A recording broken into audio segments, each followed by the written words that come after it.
Like warning, this podcast may contain offensive topics such as politics, religion, wrestling, and stupid people videos. If by any time you find yourself offended, well, there's nothing I can do about it. Consider yourself warned. For those of you who don't get easily offended by a bowl of applesauce, enjoy the show! Yeah, enjoy the show!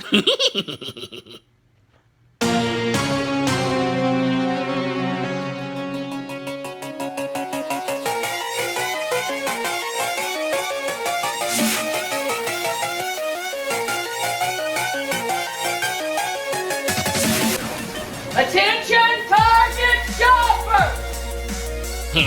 I am the great Cornholio. You will have TV for my bunghole. I want to talk about the WWE brand split. Videotape little girls just like her. So we're just gonna let her off the hook. Yeah, just let her off the hook. Please, I'm begging, I need help.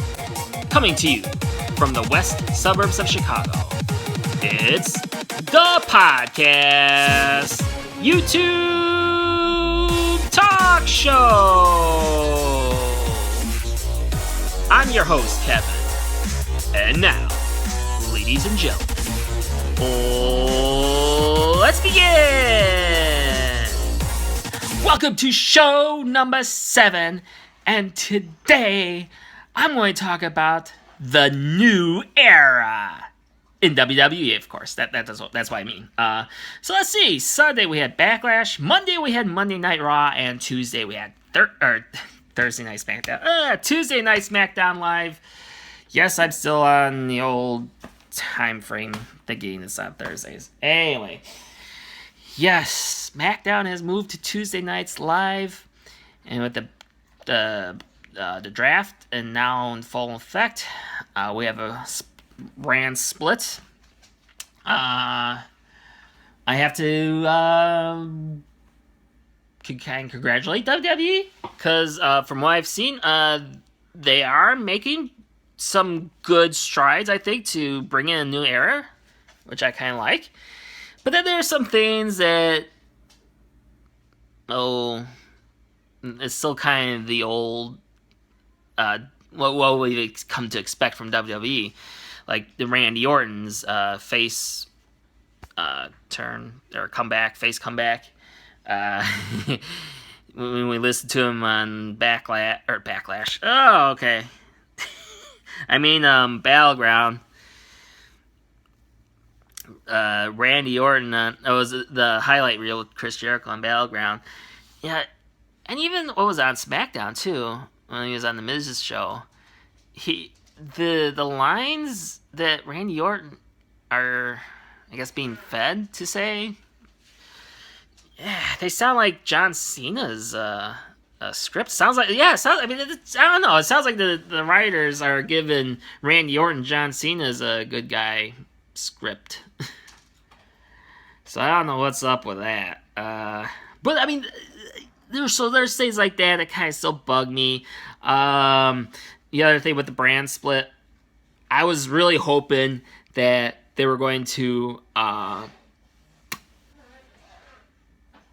have like the WWE title be defended on both brands, kind of like they did before they started. I think it was when Brock Lesnar just took the WWE title and just kept on SmackDown. And there was in that brand split before they did that for a little while. Like I said before, Brock came in long, took the title. Yeah. Anyway, I was kind of hoping they would do that and try to stay away from having to resurrect the world title, come back. But surprisingly, they are going to create a new title for Raw. I was kind of surprised on that. I was like, this. I seriously thought they were going to like resurrect the world title, put it on Raw. But I guess they got a new title coming out called the WWE Universal title. I don't know. I haven't seen it yet. I haven't seen pictures of it yet, so I mean, I guess we'll just have to wait to see what it looks like. Wait to see how it plays out on the Raw brand. Yeah, I guess the best way to put it. I mean, Universal title, is that the best name you can come up with? I mean, I do give WWE credit for trying to create a new title, at least. At least try to create a new title instead of having to resurrect the world title. Universal title, whatever. I guess it's one of those things we'll just have to wait and see how that turns out. But kind of going back to my review of Battleground, very good pay-per-view. I loved it. Start off with a bang. And I'm kind of getting to that right now. Yes, Battleground start off on positive note, and it pretty well throughout the rest of the show. Triple threat match at the end, the Shield triple threat match, good. I loved it. We have the women's tag team match. Charlotte with her BFF friend over there, Dana Brooke, whatever, versus Sasha Banks and mystery partner, which surprisingly ended up being Bayley.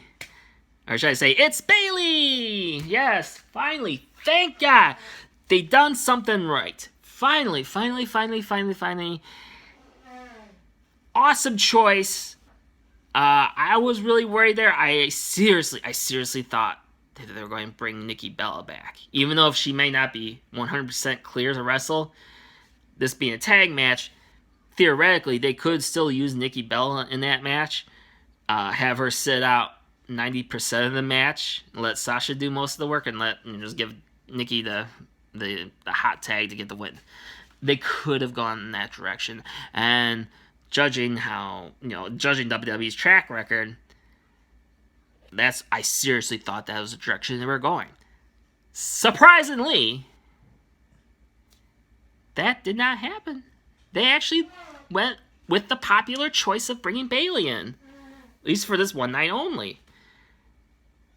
And I'm like, wow, that was awesome. And what was even better is they worked. I mean, obviously Sasha and Bayley worked really well together, and Sasha Banks went over really well too, with making Charlotte tap out to the Banks statement.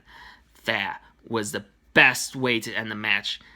Putting Sasha over with a win like that really gave her a big boost, and they followed that up really well with Raw kicking off the new era. Again, because the new era technically started after WrestleMania. But anyway, whatever, technical difficulties. Anyway, they followed up really well. I thought they were going to save it for SummerSlam, but they did it on Monday Night Raw, really driving home the point that yes, Raw, it is going to be a new era of Raw, and likewise SmackDown.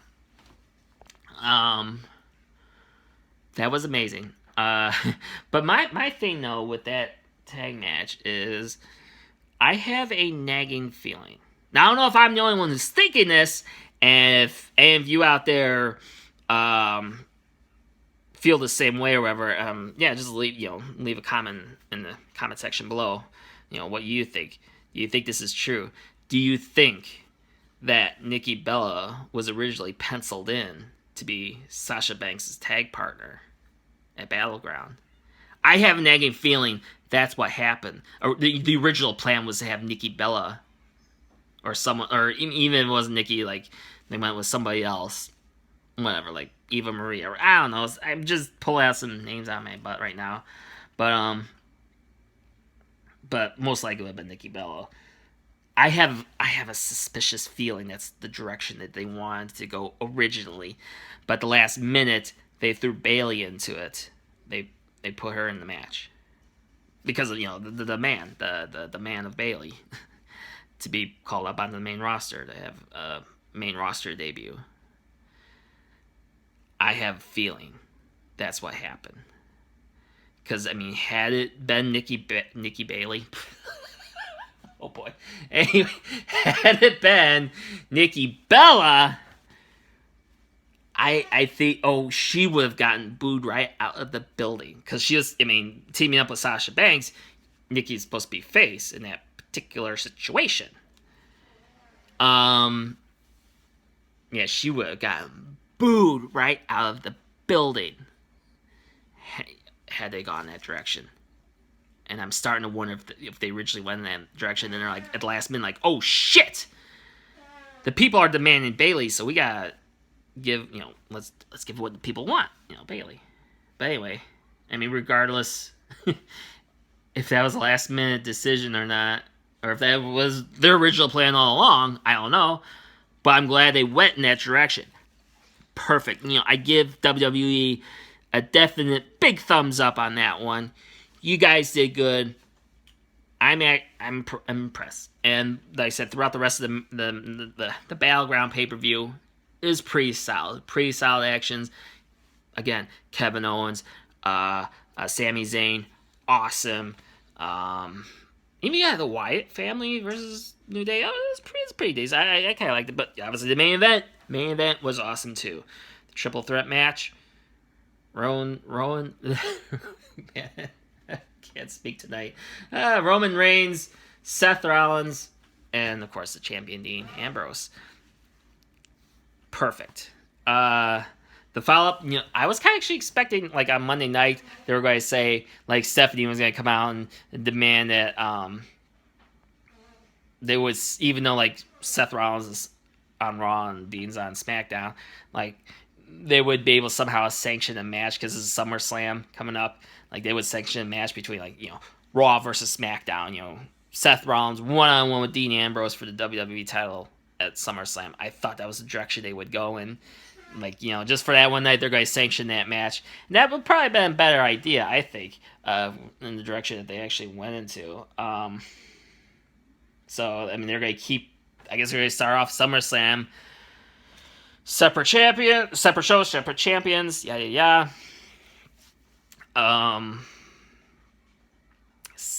Let's see. Oh, that's right. Seth Rollins, on Raw, we found out Seth Rollins is going to face Finn Balor for the new Universal Championship, whatever that championship may be.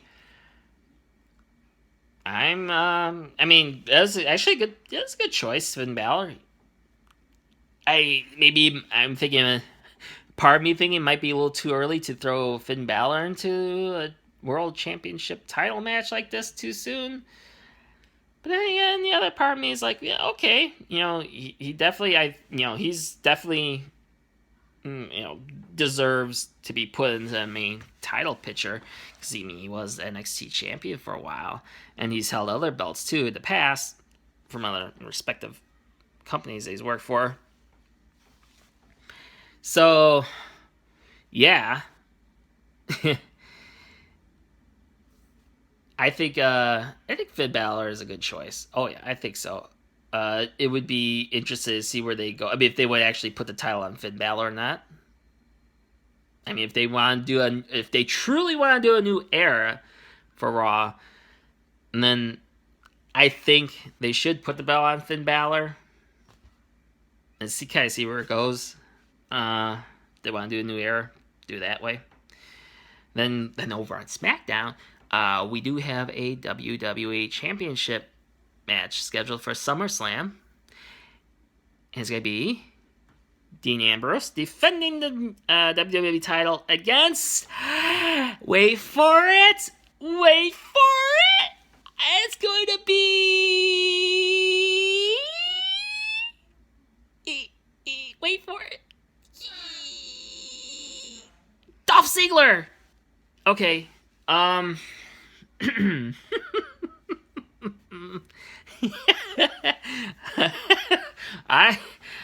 was surprised, to say the least.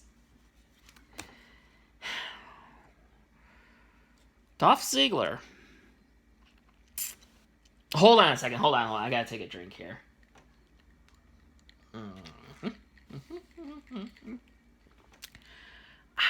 Oh, that's better. Okay, what were we talking about? Oh yeah, Dolph Ziggler. Wow, that was a shocker to say the least. Considering who they could have gone with. They could have played it safe to put John Cena into that title picture. I mean, after all, I mean, Cena's been the face of the company, reduced to chasing the United States Championship for a while, a mid-card title, like, yeah, they could have put him back in the main event picture. I mean, I don't know. Dolph Ziggler? I mean, really? Really? You're going with Dolph Ziggler? Hey, that just blows my mind. I mean, it's like, okay. I'm not trying to take anything away from Dolph Ziggler. It just shocks the hell out of me that they go with him because they had a perfect opportunity with him. In my opinion, they had a perfect opportunity with him when he remember when he cashed in his Money in the Bank contract and became World Heavyweight Champion. I mean, that was when the iron was hot. Ooh.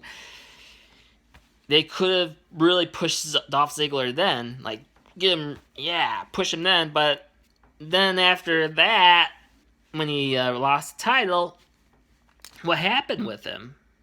Then he just kind of fell off the radar, so to speak. I mean, just reduced back to mid-card position. I mean,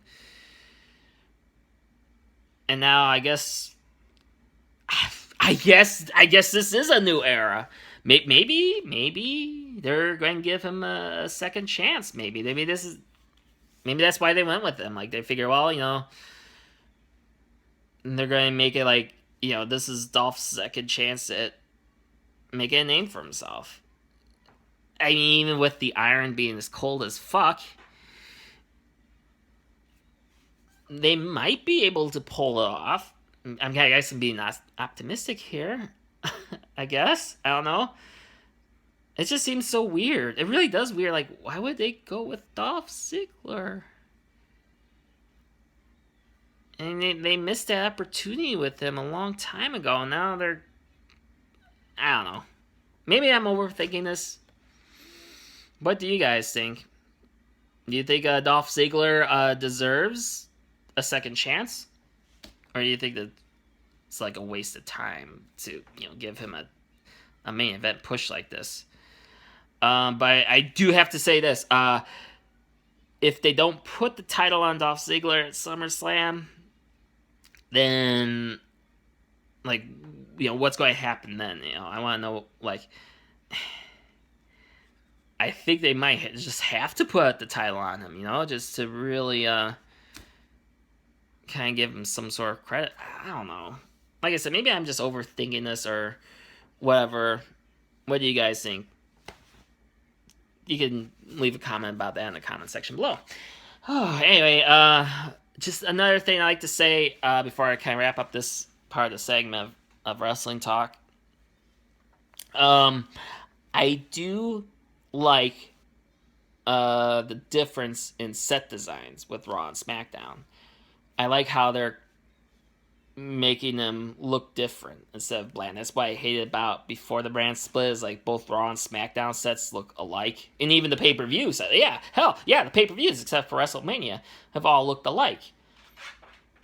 So you have Raw, SmackDown, pay-per-views sets that look identical. I guess just to save money. I don't know why they would do that, but it was just getting boring, really, if you think about it.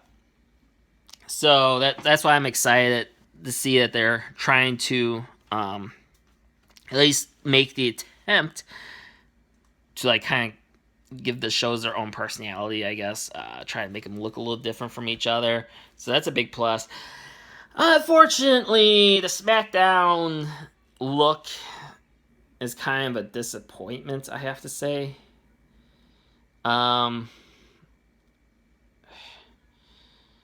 Me personally, they should have found a way to bring back the fist coming out of the screen, like they originally had that fist, that SmackDown fist. If they could figure out a way to implement that fist into the SmackDown set, like with some sort of new design, what I'm saying.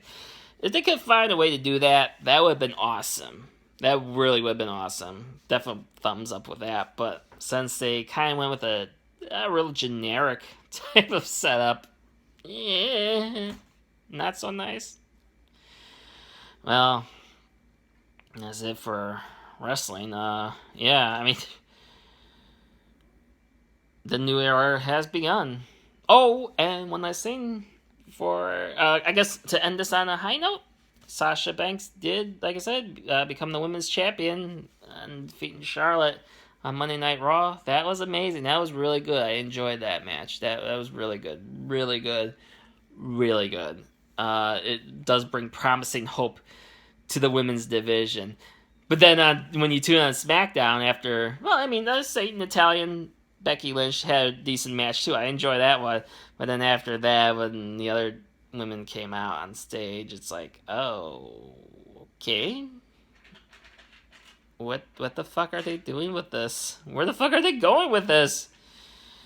I'm starting to think that, yeah, I really think they should have drafted all the women onto one show.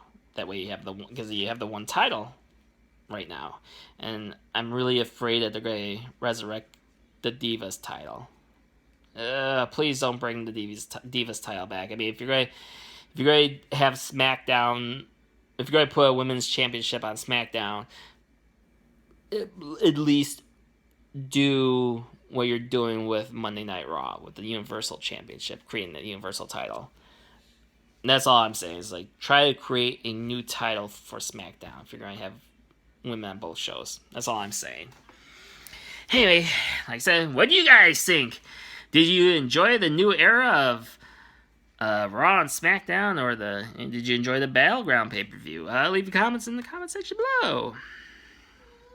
Moving on. For the next segment I have, instead of doing stupid people videos, I'm just gonna kind of do a news video, a news story. I do have a video. I'm going to play maybe a couple seconds of it here, and well, of course, you probably read the title of this podcast episode. Yes, of course, I'm talking about Solar freaking Roadways. What are they? They're a waste of time. They're solar freaking Roadways. What do they want from me? They want money. Yeah. They want money to fund this project that, in my personal opinion, is a waste of money.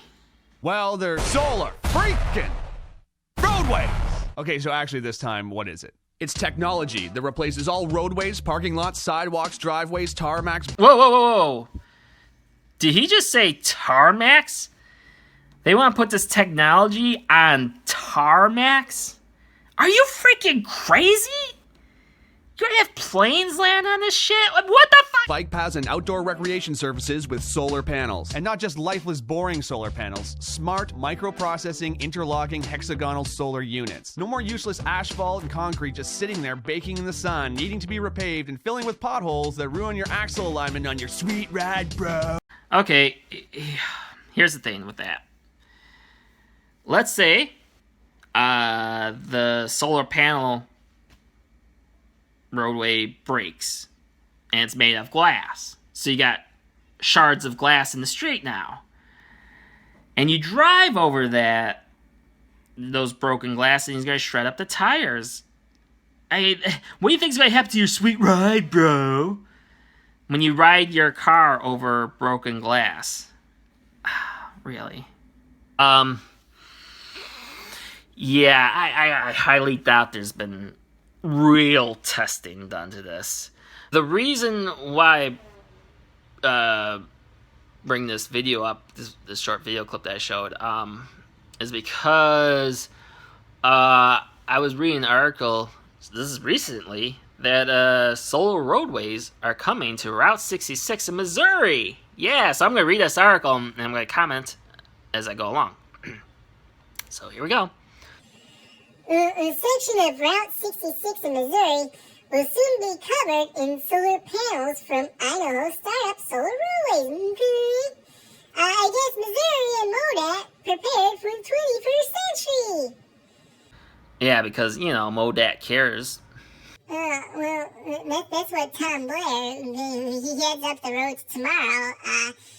That's what he said. And, we expect them to be in place, I'm hoping, by the end of this year. Maybe before snow falls. I'm just picturing this in my head as they're putting in these, like, a section of solar roadways. You know, maybe I'll just continue. Combining road improvement with solar energy generation could be not only a boon for the Missouri, but a model for other states as well, lawyer says. Okay? If solar roadways version of the future is realistic, Which is not. if we can make that happen, Which I highly doubt you will be able to make this happen. then roadways can begin paying for themselves.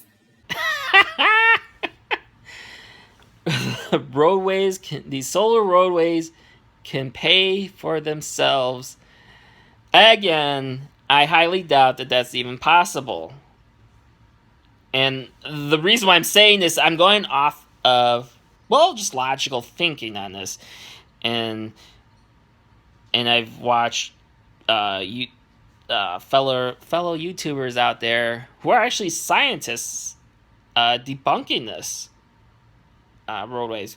Because, yeah, I mean, once you start applying logic and science, this project just starts to fall apart. I mean, it's just impossible. I mean, I have a lot of questions about this project that make me cringe. Like when I hear how they try to sell this the Donald Trump wall, I guess you could say. You know, like, I feel like the people who are trying to push this, trying to make this happen, they're trying to sell me a unicorn. Like, oh, yeah, here's a unicorn. If you give us money to help us with this project, we will give you this unicorn. And I feel that's what they're doing. Anyway, I'll keep reading. Solar Roadways describe their tempered glass roads as a modular system of specifically engineered solar panels that can be walked and driven upon. I guess I'm okay with walking on these things. But driving on them, I doubt that you can drive on these things without, like, you know, I mean, this is like a recipe for disaster. Continue. Panels contain LED lights to create lanes and signage without paint, and contain heating elements to prevent snow and ice from All right, hold on, whoa. Back this crazy train up. All right, let's first tackle this in pieces. First piece here is, our panels contain LED lights to create lanes and signatures without paint. Okay, yes, that may be possible. However, with one of my many questions I have about this is, how will this work? I mean, okay, first of all, it's supposed to be, getting energy because the solar panels getting energy from the sun. At night, do you think it's going to have enough energy to last throughout the whole night? And let's just assume it works perfectly fine at night. You can see LED lights just fine at night, which, again, that would kind of suck if you really think about it, because the one thing I like about driving the country or being in the country at night is you can see the stars clear at night. So having LED lights, whatever. That's just, being a little nitpicky there. But my question is, what about during the day, in the middle of the day, at high noon, when the sun is bright as fuck? How in the hell do you expect drivers to see these LED lights in the middle of the fucking day? How do you expect them to do it? That's one of my main questions. And the other thing here, and then moving on, the other part of this. Oh, I'm getting frustrated here. Anyway, okay, says it contains heat elements to prevent snow and ice accumulation. Again, I am calling horseshit on this. Again, I feel like the Solar Roadways people are trying to sell me a unicorn, saying that they have the ability to prevent snow and ice accumulation, thus eliminating the use of snowplows. You might as well have come out and say, hey, give me money to fund a project, to fund a birthday gift that, of this unicorn. That's what they're saying. We're going to buy a unicorn. A real life unicorn. That's what they're saying. They might as well just said that. Okay. I mean,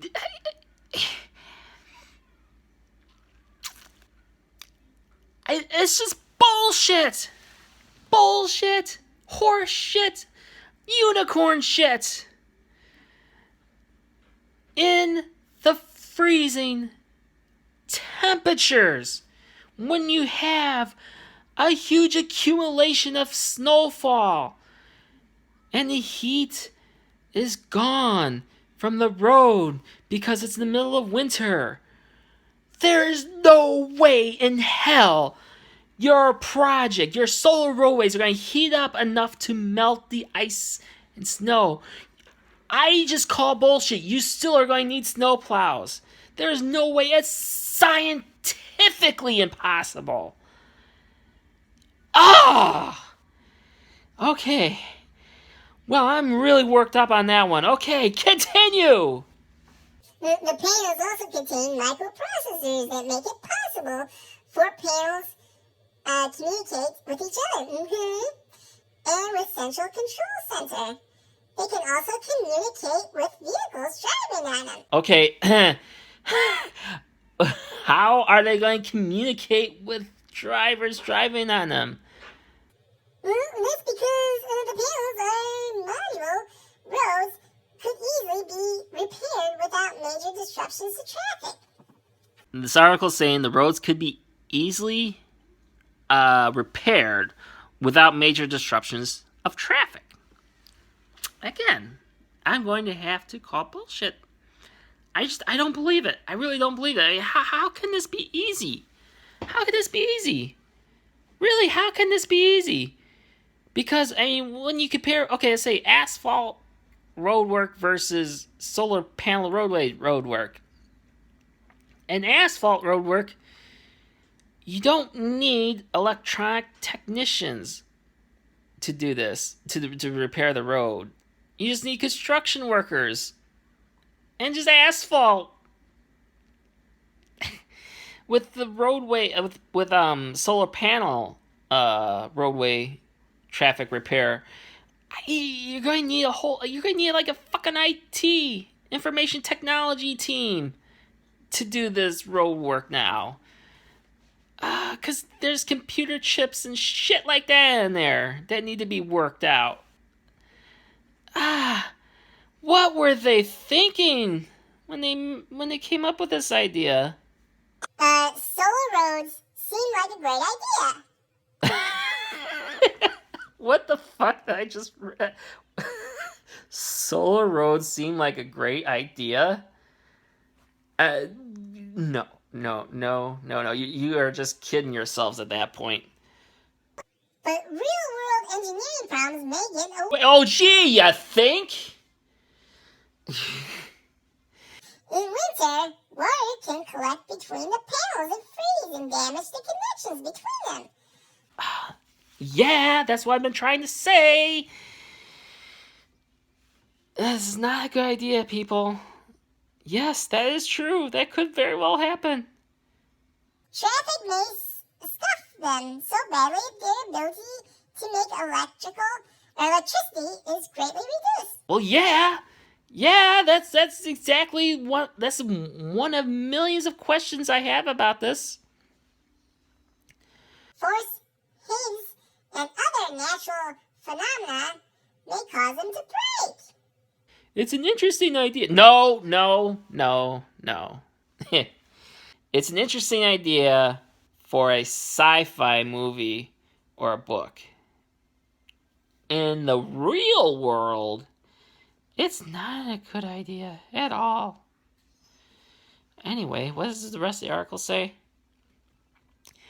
And one that deserves to be explored, eliminating the need to plow roads in the winter could certainly save cities and states huge amounts of money.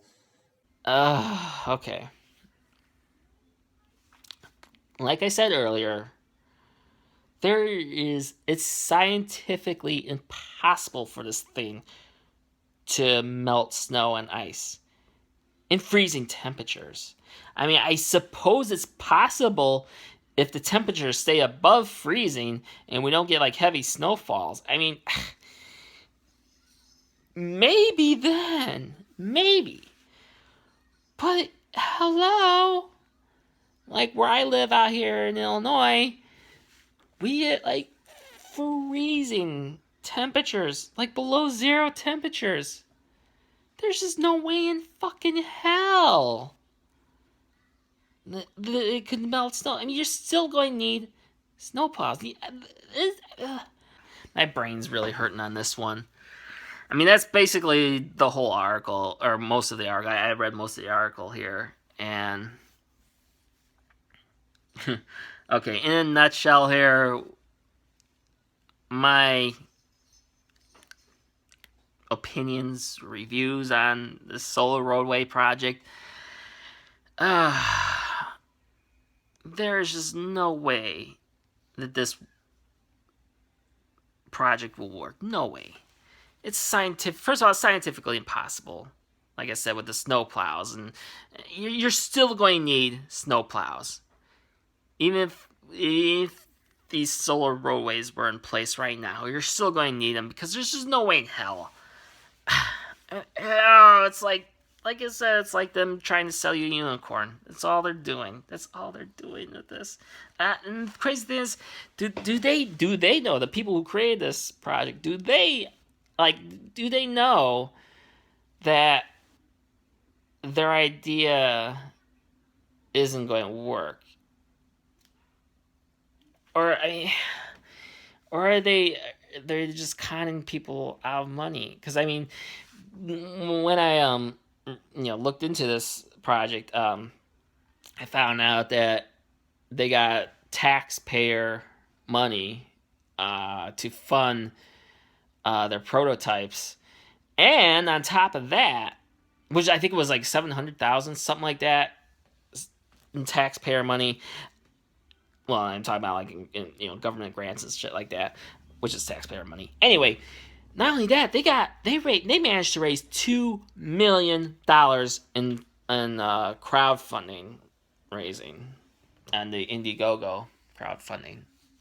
I mean, I have nothing against like crowdfunding. I mean, I like crowdfundings. It's a good way, to help people with ideas and projects and stuff like that. I personally would never give money to this project. Never. I would never donate money to this because it is not a good idea. I mean, just at the core of all of it, we're talking about solar panels, right? Solar panels, I mean, this is not my opinion, this is fact. Solar panels work better when, they're high up, where they have more exposure to the sun. And not only that, they have to be on an angle to get the most effective use out of it. But solar roadways are saying is like, yeah, let's take the solar panels, throw it under the ground, put tempered glass over it, and so it's laying flat under glass. Do you not see how this is impossible to work? I don't know. Again, I mean, these people raised like $2 million. I mean, are they... I hate to say this, but are they trying to scam the people by selling them a false product? Is this going... I mean, this is like the ultimate scam. If that's what they're doing, is scamming. Because, I mean, there's just no way this will work. Never. In a million years. This will only work in science fiction, okay? I mean, I'm out of it right now. I think I said my piece. But what do you guys think? Is solar roadways a good idea or a bad idea? I really would like to know. Maybe we can have a debate on this. Who knows? Whatever. You can leave your comments in the comment section below. Oh, and if you liked this video today, you can help by giving it a big old thumbs up. Yeah, we also have I also have a Facebook page, a fan page for the podcast YouTube talk show. And if you want to help support the show, you always become a patron. That's one way to help out. And yeah, just share, comment, like.